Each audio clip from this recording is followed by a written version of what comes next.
the cave beneath Black Hollow.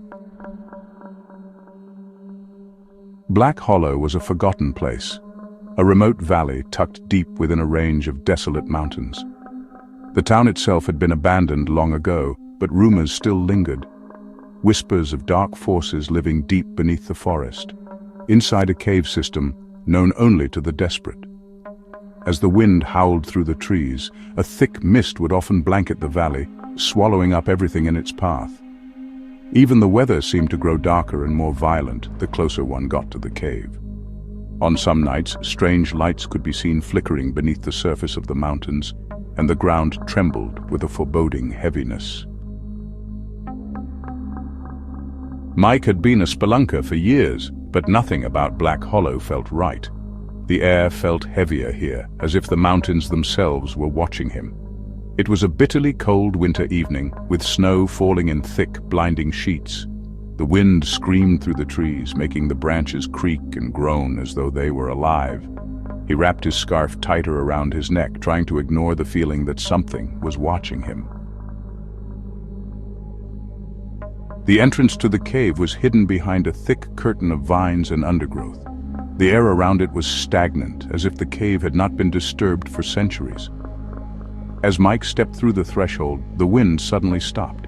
The eerie silence felt suffocating, pressing in on him from every direction. His flashlight flickered against the oppressive darkness, casting long, twisted shadows that seemed to move with a life of their own. Mike's heart raced as he ventured further inside. The cold was suffocating, and the walls of the cave seemed to pulse with something alive. It was as if the stone itself was breathing. The air grew thicker, harder to inhale, and the faintest hint of rot began to creep into his senses. He pushed forward, feeling an unnatural chill creeping through his bones, like icy fingers tracing along his spine. Then, he heard it. A low growl coming from somewhere in the dark. The sound was almost human, but it was distorted, something primal and monstrous. As his flashlight swept across the walls, he noticed strange symbols, runic markings that glowed faintly with a sickly green hue. They twisted and contorted, shifting ever so slightly as though they were alive. Suddenly, a loud scraping sound echoed from behind him, followed by the unmistakable dragging of something heavy. He turned, breath caught in his throat, but saw nothing but darkness. Panic began to claw at his chest as his heart pounded in his ears. The ground seemed to shift beneath his feet, and the cave walls started to close in, like the very rock was alive, tightening around him. In the corner of the cave, two glowing red eyes pierced the dark, a hungry, malevolent presence that was watching him. Before he could react, the ground beneath him cracked open with a deafening crash, and he fell tumbling down into the darkness. As he hit the cold, wet stone, the air grew impossibly cold, so cold it felt like his lungs were freezing with every breath. He heard the dragging sound again, closer this time, and saw pale, twisted figures, human, yet not. They crawled out from the shadows, their skin stretched tight over their bones, their faces gaunt with hunger. Their mouths were wide open, revealing rows of sharp, jagged teeth. The cold eyes never blinked, and they reached toward him with bony, elongated fingers, their movements slow but deliberate. As they surrounded him, the last thing Mike saw was the flickering of those red eyes in the darkness, before everything went black. The forgotten depths of Thornridge Cave. Thornridge was a quiet town nestled at the base of a range of rocky cliffs. The cave system beneath the town had once been a mining hub, but it was shut down after a series of tragic accidents. However, the town's old-timers still whispered about the caves, claiming the air around them was wrong, that it always felt heavy, oppressive, as though the earth beneath their feet was holding its breath. Fog would often roll in from the mountains, thick as smoke, crawling across the ground and making it impossible to see more than a few feet ahead. It was said the cave system extended for miles beneath the town, twisting like the roots of a tree, and those who ventured too far never came back. Sarah and James had heard the stories about Thornridge Cave, but they never thought them more than local superstition. After all, people got lost in caves all the time, right? What was so different about this one? One chilly evening, as the sky darkened, they decided to venture into the cave. The air felt electric, charged with the promise of an incoming storm. The sky churned with thick black clouds, and distant thunder rumbled, as if the earth itself was preparing for a battle. The trees around them groaned in the wind, their bare branches scraping against the sky. As they approached the cave entrance, a heavy fog rolled over the ground, swallowing them whole. The air grew damp and musty, carrying a faint, sour scent of decay. The entrance was jagged, with sharp, protruding rocks framing the dark void. When they stepped inside, the temperature plummeted, far colder than the outside air, an unnatural chill that made their skin crawl. They pushed deeper into the cave, their flashlights flickering, the narrow tunnels closing in around them. The further they went, the more the air seemed to thicken. Their footsteps echoed, creating an eerie, distorted sound, as if the cave was alive and responding to their presence. Then Sarah stopped, her heart pounding in her chest. She heard it, soft, low whispers, coming from the walls themselves.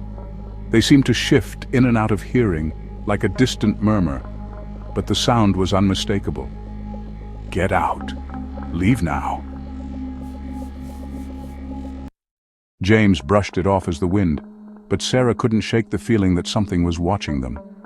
The further they went, the more oppressive the atmosphere became, suffocating them with a sense of dread that clung to their skin.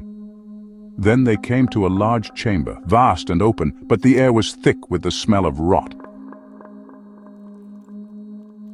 Suddenly they were not alone. Figures emerged from the shadows, pale and gaunt, their bodies twisted and disfigured. Their faces were nothing but empty eyes and cracked skin, their mouths hanging open, emitting a strange guttural sound. They moved towards Sarah and James with slow, deliberate steps, their eyes glowing a sickly yellow. The cave rumbled, as if the very mountain itself was angry. The floor cracked open, and the whispers grew louder until they were screaming. Sarah and James ran, but the cave seemed to shift, pulling them deeper into its heart. The walls stretched endlessly, and the entrance was nowhere to be found. By the time the storm above had passed, Thornridge was quiet once again. Sarah and James were never seen again.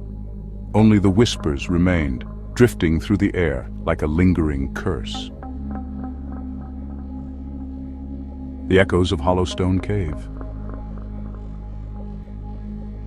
Hollowstone had once been a booming mining town until the cave beneath it, Hollowstone Cave, became unstable, swallowing both the mine and its workers. The town was abandoned after a series of strange accidents and disappearances, but locals still claimed the cave was cursed. The weather around Hollowstone was always strange, thick fogs that rolled in without warning, making it impossible to navigate. Sometimes lightning would strike the same spot over and over as if trying to purge the land of something, and always the heavy atmosphere, a sense of dread that never left. Brian and his friends had heard all the stories about Hollowstone Cave, of miners who had gone missing, of strange rituals and creatures that lived deep within the earth. But they were thrill-seekers, determined to uncover the truth. It was late afternoon when they set out, the sky already clouded over with thick, storm-laden clouds. The wind howled, making the trees groan and bend as if in warning. As they made their way to the entrance, the fog began to roll in, thick and dense, wrapping around their ankles like icy fingers. The ground was slick with moisture, and the air grew stifling, hard to breathe. The entrance to the cave was a gaping maw in the side of the hill, surrounded by jagged rocks and twisted roots. Once inside, the temperature plummeted. Their breaths came out in visible puffs of cold air, their footsteps echoing unnervingly in the vast emptiness. The deeper they went, the more unsettling the cave became. The walls were slick with moisture, and strange symbols, ancient and worn, lined the walls. Then came the voices. At first, Brian thought it was the wind. But as the whispers grew louder, he realized they were saying something. Words, distorted and garbled but unmistakable. Leave now, not safe. The cave seemed to constrict around them, the air growing heavier, more oppressive. Shadows danced just beyond the reach of their flashlights, and strange shapes seemed to move in the periphery of their vision. Then, the earth beneath them trembled, and a low, deep growl rumbled from the very depths of the cave. Brian spun around, heart racing, but the others were already frozen in place. The cave walls were shifting, cracking open, and from the blackness emerged twisted, emaciated creatures, pale as bone, with hollow, black eyes and mouths that hung open in grotesque, silent screams. Their fingers were long and sharp, their skin stretched thin over their bones, their bodies deformed by centuries of darkness. The creatures moved toward them, and the cave trembled violently, as if it was alive. Brian tried to run, but the cave seemed to stretch endlessly, a labyrinth of horrors. The last thing he heard was the echoing laughter of the things in the dark, and the cold, biting wind that carried their whispers, "You belong to us now." Subscribe to Terror Tales, hit the bell button for more horror stories. Like and share our channel. Thank you for watching.